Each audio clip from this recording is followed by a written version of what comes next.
Welcome to Converciti Podcasts. My name is Priyam Marik, and today we are talking about the state of Indian journalism, its myriad problems, and potential solutions. It is my great pleasure and privilege to introduce today's guest, Shoma Chaudhury, an award-winning journalist, editor, political commentator. In 2011, Newsweek recognized Shoma as one of 150 power women who shake the world.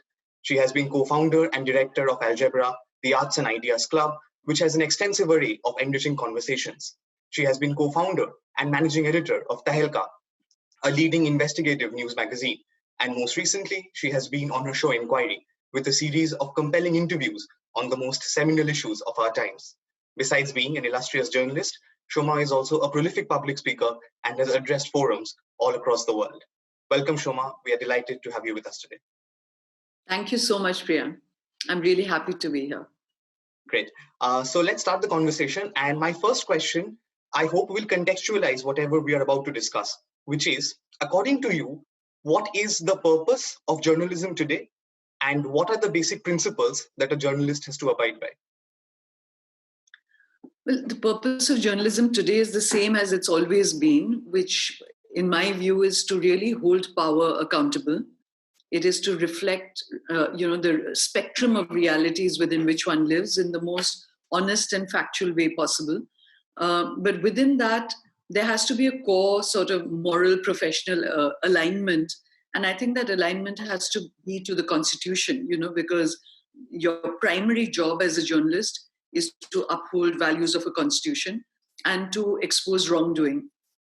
There's, of course, all the rest, but the one thing that I would like to clarify is that, people often get confused between the neutrality of journalism and fairness in journalism, and I think what has become complex in this time is that with the kind of, the false news one lives in, fake videos, the sort of fragility of facts within which one is living, that it's become extremely, extremely crucial to have a credible voice, which means you do a lot of groundwork to arrive at the truth. And then you have to be able to put your weight behind a certain version of that truth. It's not enough just to say, he says, she says. Neutrality has become a kind of weakness in journalism. It's very, very important to be fair, factual, and credible. And then put your weight behind that to say that, this is the truth. This is what we're exposing, not hide anything, but put a kind of moral weight behind a certain version of truth, as I said, so that people at least know what to believe in. Mm-hmm. Right. So you spoke about the importance of being fair, factual, and credible. And today, when we're talking about Indian journalism, the decadence or degradation of Indian journalism, a lot of fingers point at primetime television news debates, which aren't always fair, factual, or credible. And a very superficial explanation is this is because of the agendas of individual channels, the styles of individual anchors. But what I want to know from you are the structural reasons why we see this kind of journalism. The economic reasons, perhaps, the reliance on TRPs, the over-reliance on advertisements for the revenue model. So what is the relationship between economics and the kind of primetime debates we see at 9 p.m. every night? I think there's both, and the culpability of this lies very strongly on both. One, and though you kind of, sort of cast that aside and dismissed it, but I'd like to focus on it. It's very, very crucial to focus on the individual agendas as well as the ownership agendas of the platforms, as well as the spine that they display. Because no matter what structural pressures there may be, and we will come to that and it's important, but it's also very, very important to remember at this point the agency of the individual. If you have a lot of editors who come together, as a professional group and individually refuse to do certain things, there is a pushback, and maybe one or two editors will lose their jobs. But as more and more editors assert that they will not do certain things, the profession will get a kind of, moral strength which it has lost. So I would not like to really do away with the agency of individuals in this setup, But yes, definitely and worryingly, there's a massive polarization of ideological alignments now. And, again, I want to reiterate that all of us are political beings. We all have a political view of the world. It should not be a party affiliation. It should be a political affiliation where you do stand by a certain version of the world, how you see social justice, how you see equity, how you see democratic rights, so civil liberties for all. What is your view on nationalism?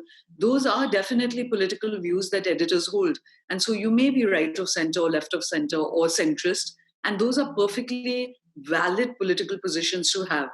What has become very problematic is this absolute alignment with government or with particular parties, this partisan positions where the viewers see you through the lens of your party alignments.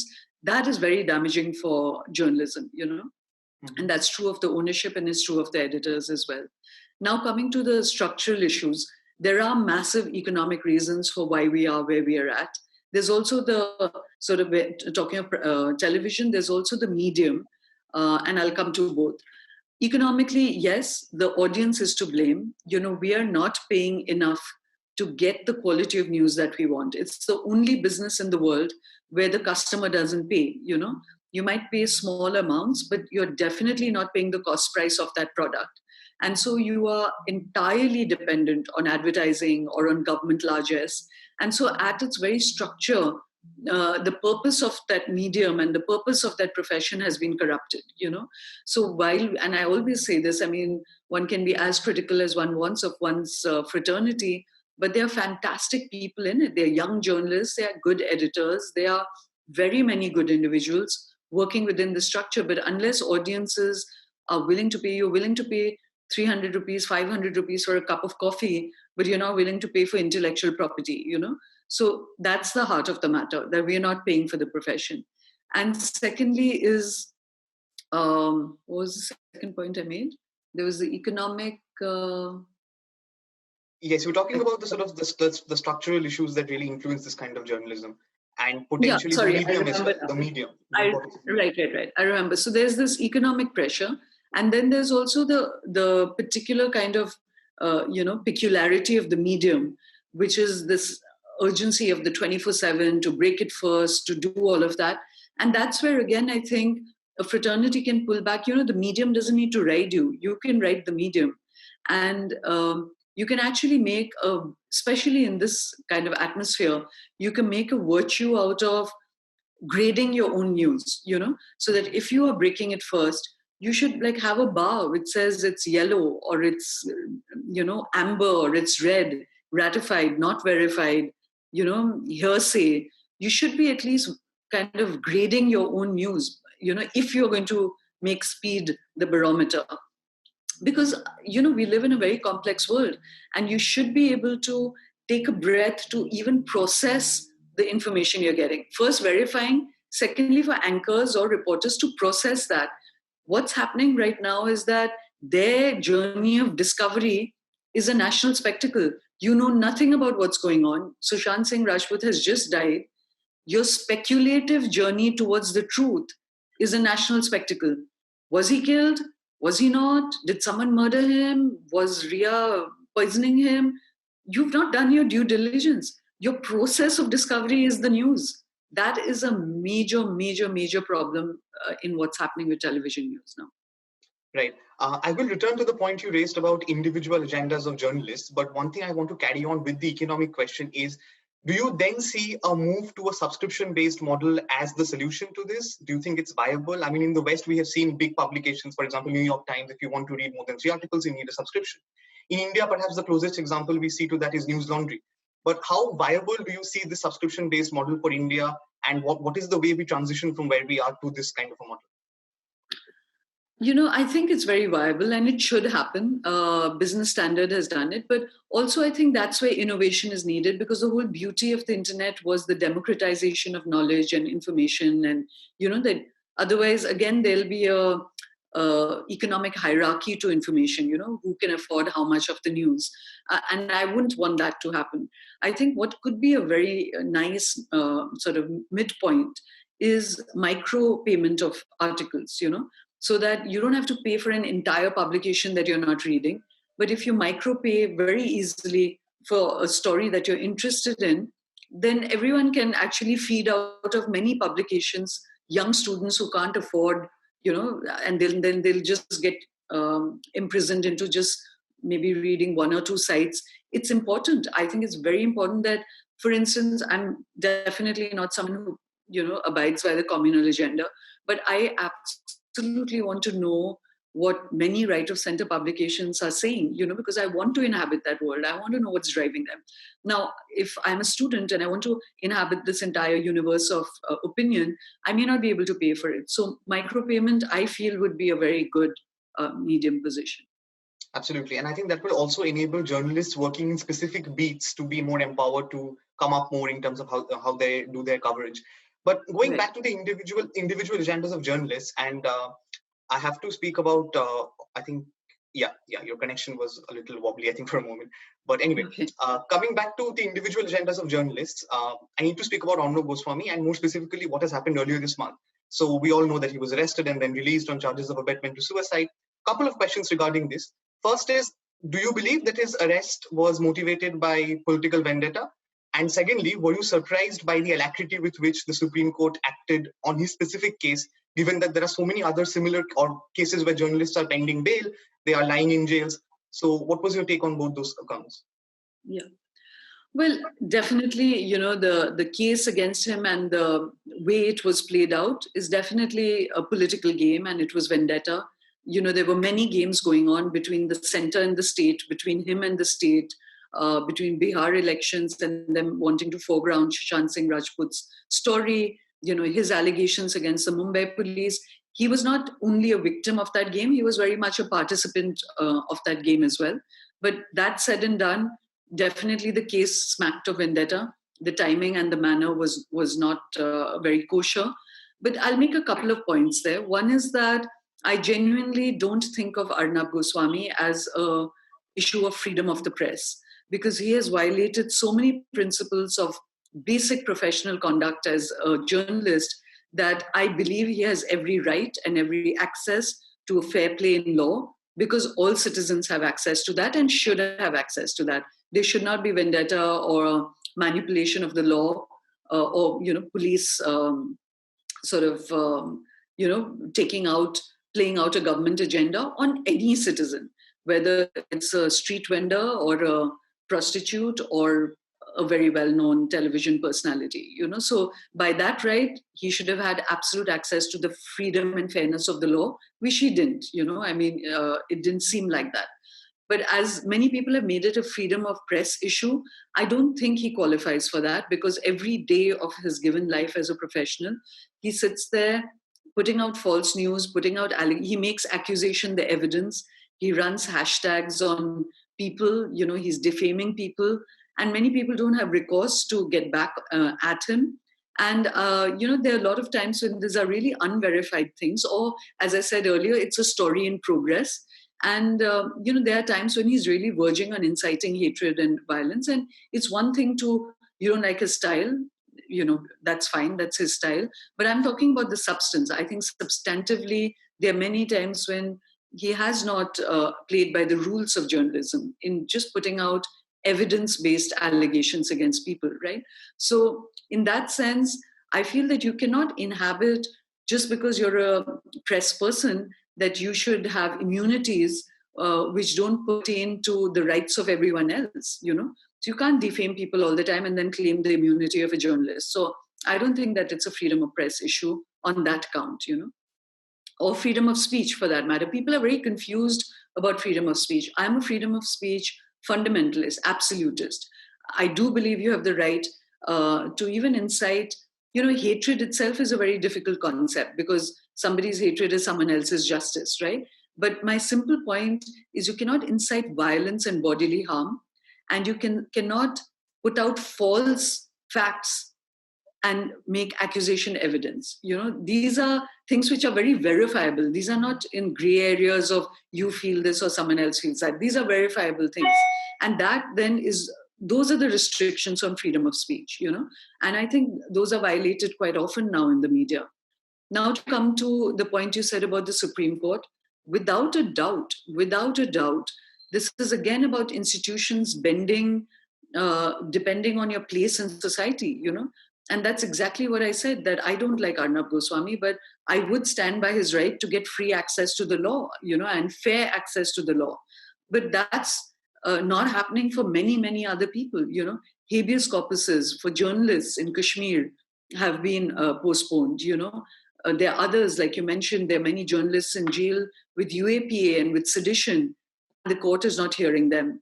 There are activists like Sudha Bhardwaj, with, again, I mean, I would say patently false, but let law take its course.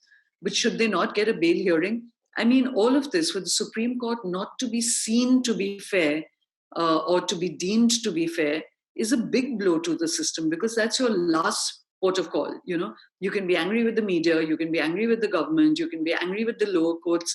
If you don't have faith in the Supreme Court, where do you go in a democracy? So that is a very, very big issue for all of us right now. Mm-hmm. And I think we're also getting multiple narratives from the Supreme Court. On one hand, we have Justice Chandrachud, who comes out and sort of glorifies the importance of personal liberty. And just a few days later, we hear Chief Justice Bobde talking about the fact that we don't want to encourage activations of Article 32 and people resorting to Article 32. So I think in many ways, there are perhaps multiple Supreme Courts within the body of Supreme Court right now. But just getting back to the Arnab issue, so once he was released, we saw him go back to his studios and sort of like a revolutionary. He was chanting, he was saying that we will not give up this kind of journalism and all of that sort, right? So clearly, many people who felt that his arrest might have given him time to reconsider what he was doing, they were disappointed. Obviously, they did not get their wish. My question is, looking forward, how sustainable do you think this kind of journalism is? The Arnab kind that we also see on other channels. It's not just Republic. We see kind of offshoots of that with Times Now, with other channels as well. So how sustainable do you think this is? 5 years down the line, will we still be seeing people shouting at 9 p.m. and saying the nation wants to know? Well, I mean, the troubling aspect of all of this is that Arnab's shows and his channel is very popular, so it's much like the America situation right now, where if there is a large part of society that resonates with that feels vindicated or validated by that, I think there's a lot of need for introspection, because you can't just dismiss that. In a democracy, you have to somehow understand motivations and try and find resolutions closest to constitutional values. But you can't just dismiss it and say, you don't like it, so it should not exist. As I said, here, for me, they're very professional, verifiable, empirical. It's not just my a kind of personal perspective on this. There are verifiable reasons why I think Arnab is crossing the line as a professional. And that, as I said, is empirical evidence. It's not that I don't like his style. But there's also a large constituency that feels, in fact, that he's the one taking on the establishment. He's the one taking on the powerful. And I think that's very troubling, where people are not able to distinguish that he does not take on the central government. He very rarely holds the central government to book. Yes, he took on a powerful state government. That's true. But the point is, was he taking on that state government on fair terms? Just because someone is a government and you're taking them on doesn't automatically make the government bad. Like he was saying that the Mumbai police had not investigated Shishant correctly and that this was a conspiracy. Now, the CBI, the ED, the NIA, everyone has gone through that and found Riya to not be culpable for everything that Arnab was accusing her of and Mumbai police of. So let's declutter the issues, that yes, if he was taking on a powerful state government on something which needed to be taken on fact-based, very good, and you don't want to take on the center, you're taking on a state, that's your prerogative, fantastic. But you can't take them on false premises and still be, and then they of course, they could have chosen better paths of retribution. They also chose something outside of the strict, narrow purview of the law. Or maybe abetment to suicide, maybe you can be arrested, but the whole manner the timing smacked of vendetta. But, apart from the complexity of all of that, coming back to his audience, if his audience feels that he's the Che Guevara of Indian journalism now, that's food for thought. What has led us to this situation where people think you're so cozy with one or the other facet of power that people are enjoying this? They enjoy his noise because they think he's taking on the powerful. And they're not doing a due diligence on who really are his victims. Are activists powerful? Is Riya Chakravarti, a chit of a girl, powerful? Yes, the Shiv Sena government was powerful, but he's backed by a very strong government. So these are very complex issues, Vis-a-vis your question about whether this will stay valid for another 5 years or not, I think there's going to be a blowback. And That is the really worrying part, because there will be a blowback like we saw by the Shiv Sena government, which is illiberal in itself. We will see blowbacks where people will finally, some powerful people will be hurt in this kind of shitstorm of fake evidence. And then they will start pushing governments to create restrictions. And where the fraternity should have actually self-corrected, it will then be forced in by government. And we will find the profession restricted. And that will be a truly sad day. Because then, all the, as I'm saying, the gray areas, what are absolute fundamentals, there'll be no space for intellectual spectrum. It'll just become very narrow cast. We are already seeing so much of state control coming into even entertainment and Netflix and the digital platforms. We're heading down a very, very difficult path. Exactly. And I think this segues nicely into the next section of our conversation, which is about regulation. So you mentioned the state coming in to control the likes of Netflix and Amazon, all these services, and the Information and Broadcasting Ministry has issued that earlier this month. Now, this also potentially means that they will be able to exercise control over online digital platforms that do journalistic work. So what do you think will be the impact of this? Can we see some kind of digital censorship now? Is this at all desirable? Was this at all necessary in the online space? I'm sorry to keep using the word, but all of this is pretty complex. Absolutely, one does not want restrictions. Certainly on entertainment, it has, come on, this is an adult society. You can have age restrictions, which Netflix has. It's for parents to endorse that and enforce that. But for an adult society to be, restricted on what they can see and not see, it's pathetic. You can have ratings, but our entire movement through the censorship board was in fact to do away with censorship. So it's terrible that this is happening.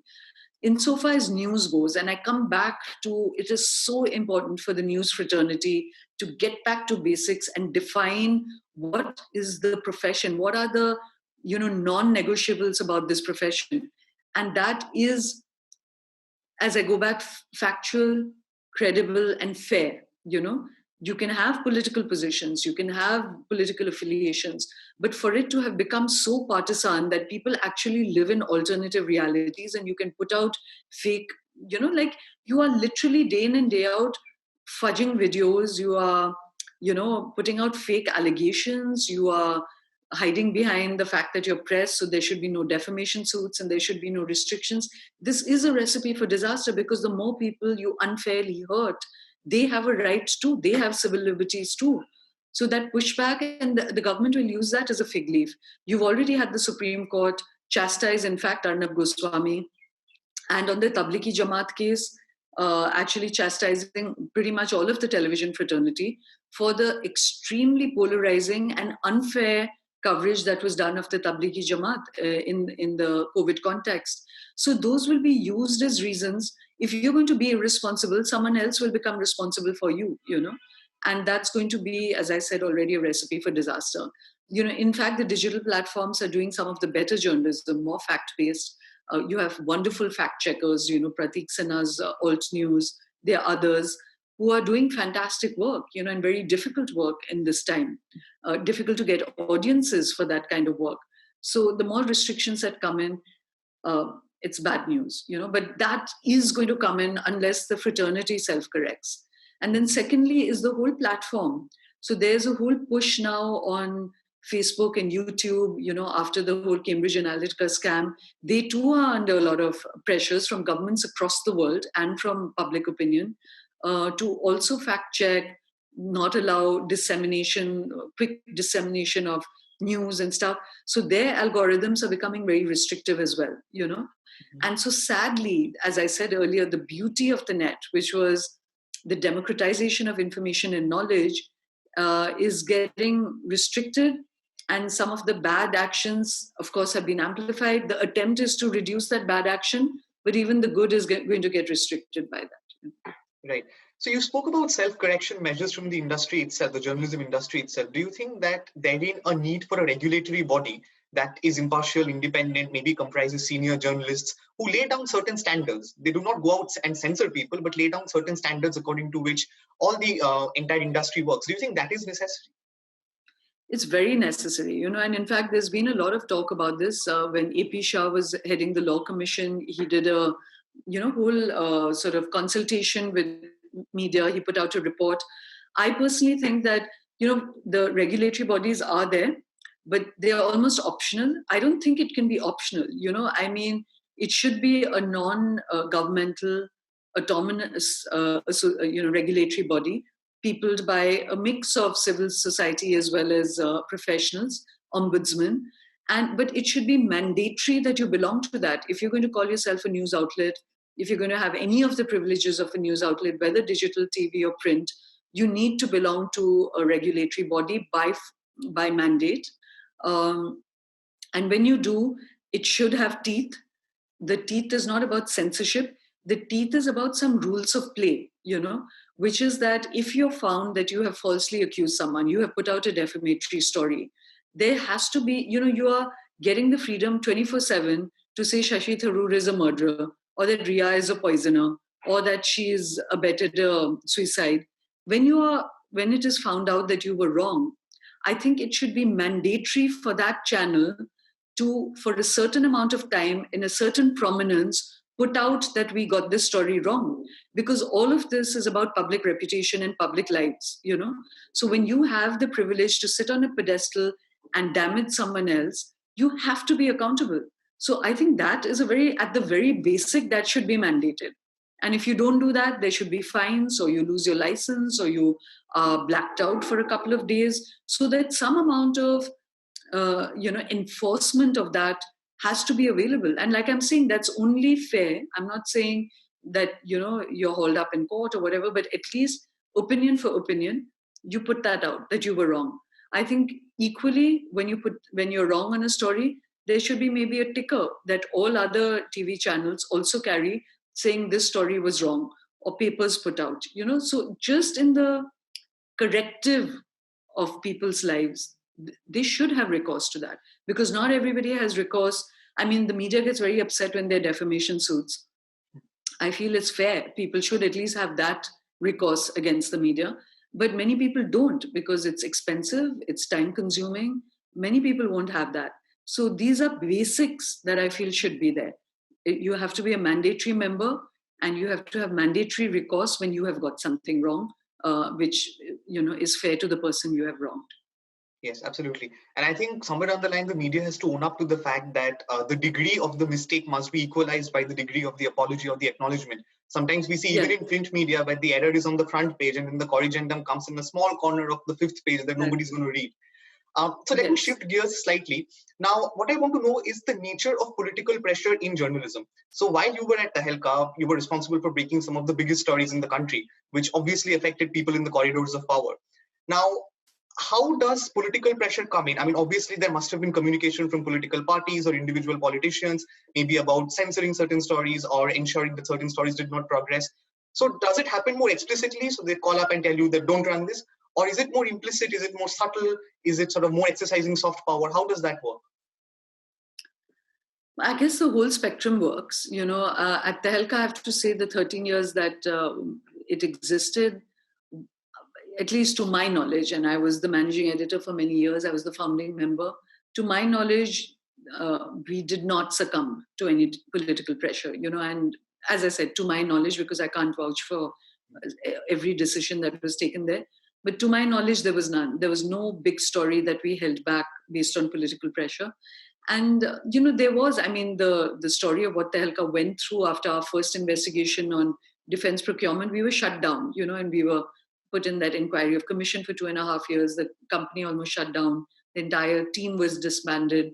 So there was tremendous pressure. Even after we did the Gujarat riot story, there was tremendous pressure. There's also misinformation. What I realized, and it actually changed my entire journalism and my politics and my understanding of democracy, was how much misinformation is even more damaging than overt oppression, because overt oppression is recognizable. It draws sympathy, it draws empathy. People stand by you. They're pro bono lawyers. There's a whole system that kicks in when there's overt oppression of someone. But what is terrifying, isolating, and very debilitating is misinformation, because then people doubt your credibility. This afwai start that you've taken money, that you're affiliated, there's someone behind you, your stock market scamsters, maybe your Congress stooges, So that whole misinformation really cripples you a lot, and one is seeing that increasingly now about all the, say for instance, activists, when you call them urban nakshals, you just put this doubt, maybe they're Maoists, maybe they're this, maybe Kanhaiya Kumar or Umar Khalid is being funded by some Saudi Arabia outfit. Just by that putting that rumor in people's minds disqualifies you for people's support. So one sees a lot of that, and then there's of course the operation of money, right? That you will withdraw advertising, or you'll call up the corporates and they'll withdraw their advertising.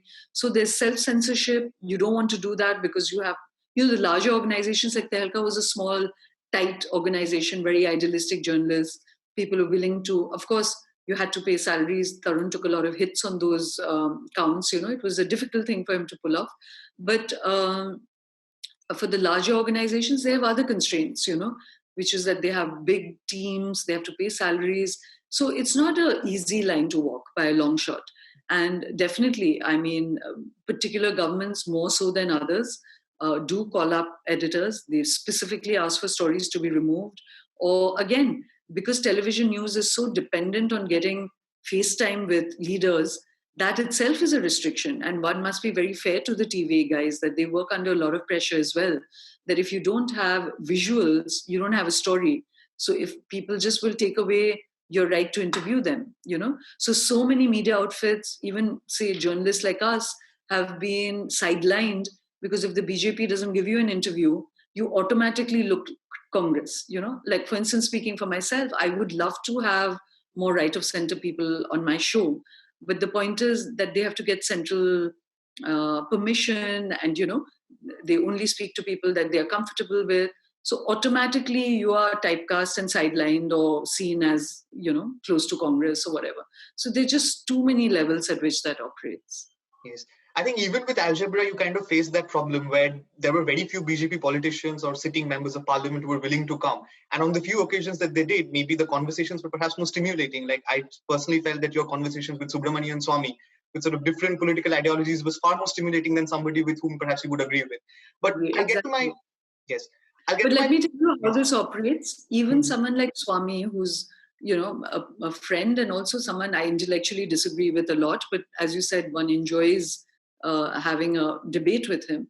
But he also is, and he's quite a maverick. He's not someone who abides by the system, but the system has got even to him. So on my Enquiry show, his team has actually dissuaded him. Apparently someone misquoted him, some liberal journalist misquoted him. So now they've tarred all liberal journalists with the same brush.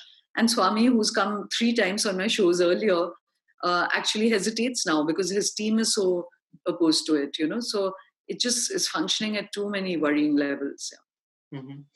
I'll get to my penultimate question now, and it is about COVID-19. And it's twofold once again. So firstly, what have you made of the overall COVID-19 reportage in India? Maybe what are the parts you've been encouraged by? What are the parts you've been disappointed with? And secondly, what has been your experience over the last few months?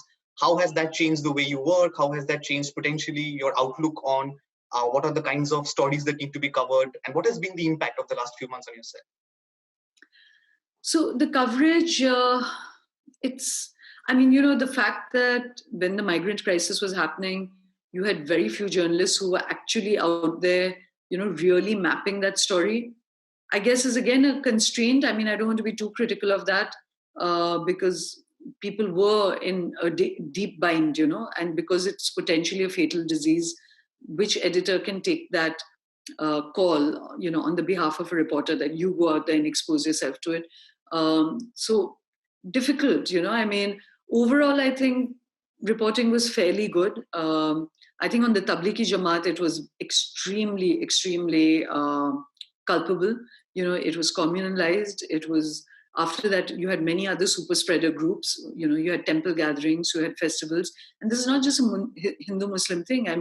When the migrant crisis was happening, you had the most compacted gathering of people, I think, since partition, and neither the complete pathos of that nor the danger of that was highlighted in the same way. I think more than though the coverage on the disease has been fairly responsible and well done, but I think the economic stress arising out of it has not had enough coverage, So I think people haven't moved out enough yet. So you don't really know whether people are suffering or not suffering. And I'm personally confused by this, because the big news is that there's so much unemployment. You would imagine there's a lot of distress on ground, but I don't want to be some elitist bleeding heart sitting here when if people are not upset, they're not upset. And I've really intellectually been asking myself this, that it seems to be that people seem to be fairly at peace, and I don't quite understand it because there is, just basic knowledge of this country would tell you that the informal sector has been badly impacted by COVID. But maybe the government's handled it well and getting food to people, getting some amount of monetary release, because very honestly, I don't see that level of unrest on the ground, So is it because of lack of reportage or is it because of lack of disaffection? I don't know. So overall, I think under the circumstances, as best as people could, they've been good about it. Vis-a-vis my own experience of COVID, we are part of that fortunate class of people where staying at home is a pleasure. You get more time with your family and your children. So I can't, of course, all my plans for my own company went for a toss. Stuff I'd been working on for almost a year and a half is all in cold storage. But I could segue away to doing Enquiry and still having certain voice within whatever parameters possible. So for me, it's been fairly pleasant, and I'm not really very COVID paranoid. I observe all the rules. We wear our masks, but we did not, isolate ourselves with a kind of paranoia. So overall, personally, it's been fine for us, I feel very disturbed by things I see around me, very anecdotally. And like I'm saying, I'm not seeing that reflected in the media at the scale that I feel it should. For instance, neighbor has COVID right now. So there's a civil defense force that's sitting outside. I think they're doing it randomly with certain houses to prevent movement. And I spoke to this man last night, and he's actually an embroiderer. He's a tailor and an embroiderer. He's a karyagar. But he said all his work is lost and gone. So he's now become a civil defense guard, And he said he's earning like 4,000 rupees a month. And that's also not regular. And he said, ma'am, bahut mushkil hai parivar chalana. That's what's disturbing me. Like, you hear this anecdotally a lot, but you're not seeing it reflected either in government speak or in media speak, And this is, of course, there's one of livelihood, but there's also loss of art. There's loss of craft. There's loss of knowledge. The more and more people who are moving away from, knowledge-based professions. And again, that knowledge can be anything. We only ascribe knowledge to certain things like technology and science and corporate world. These are all very, very important knowledge systems. And people are migrating away from that into menial jobs. And we're not giving that attention, So that's the stuff that really bothers me. What was the other question you asked? It's mostly about have you sort of... Right. And the final thing is about what I think COVID has given me a change in perspective. It's not a change in perspective, an intensification of perspective is how crucial it is for there to be a shift in understanding in the world, Climate change is the big enemy out there. It's not governments, it's not democracy, it's not even oppression. We are going to be hit so badly by climate change in a 10, 15-year time frame that I cannot believe the blindness we're living with, even after the pandemic. I think people are not making the connection between the pandemic and climate change. We can have all the China conspiracies that we want, but the fact remains that this massive migration of people, the narrowing down of habitats, the jumping of zoonotic diseases, your fires in Australia and California, we're literally living in the apocalypse and not being able to see it, We've seen the pandemic, it's brought the world to a halt. So the economy is a subset of the environment, and I don't think that people have really understood that strongly enough yet. So that's one big change I'd like. And secondly, thankfully, some corporates and, global leaders are speaking about this, but it is going to be very, very, very crucial for people to redefine growth and find the health line within corporates, that it has to become conscious and community-based capitalism. You have to widen your stakeholdership, communities, planet, and profit. people, planet, and profit, that triangle has to become the definition of success. It's not a noblesse oblige, it's not the enlightened who do it. That has to become the definition of success. How successful a company is, customers, investors, equity holders should and absolutely need to assess it basis how well that triangle is performing, because mental health crises are going up, employment crises are going up, the planet is in a problem. And yet at this time, the markets have been buoyant and the rich have got supremely richer. There is going to be fallouts of this, so that's what's needed to be understood. Absolutely. And my last question, and I know a lot of our audience are either young journalists or aspiring journalists who want to enter the profession. What would your advice be to them? What are the suggestions they should take on board? And why is it that somebody, given the current crisis that Indian journalism is going through, why is it that they still should enter this profession? So why should journalists or people who want to enter this profession feel motivated to enter this profession given the current state it lies in? That's, I normally don't like to be non-idealistic or non-passionate about things.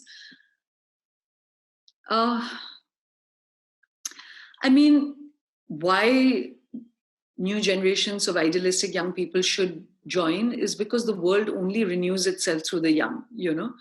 It's not a pleasant picture right now, but it can only be made pleasant by the young joining it, because this generations of the leadership there now, whether politically or in these professions, in the media, seem to have got tired. They seem to have lost the zeal without which you should not be a leader, and that's why the profession still remains the most germane of all time, and perhaps even more germane now when the world is so complex, interconnected, you're getting information from all sources. You still need to have places you trust, voices you trust, work you trust. And so that is, in fact, going to become more and more crucial for society, So in terms of germaneness and urgency and importance, never more important. In terms of the health of the structure within which that operates, it is not healthy. But as I said, a fresh crop, new thinking, new idealism, new fire can change things. What I definitely believe in, and I'm not just saying that for your show, I live by that, is that the world changes in a second. It changes on the shoulders of the few, never on the shoulders of the many. It takes one person to put their foot down and say, I will reach for the ideal. And people get inspired. I think I just did an interview with Fareed Zakaria where he puts that very well, that the whole point of leadership is, are you going to speak to the better angels of your nature, the demons? Both coexist. As a leader, which will you give fire to and what will you amplify? And that will change society, So I don't think there's anything inevitable about the situation we're in. Yes, it's not a good situation. Nothing inevitable about it. It can change, and hordes of young people should join. Absolutely. I really hope that is the case. And thank you so much for this interview. It's been an enriching discussion, and I'm sure our audience will love your insights. And from Team Converciti, we wish you all the very best for all your endeavors. Thank you so much. Thank you so much. Thanks, Priyam. Hope you enjoyed that conversation with Shoma Chaudhury.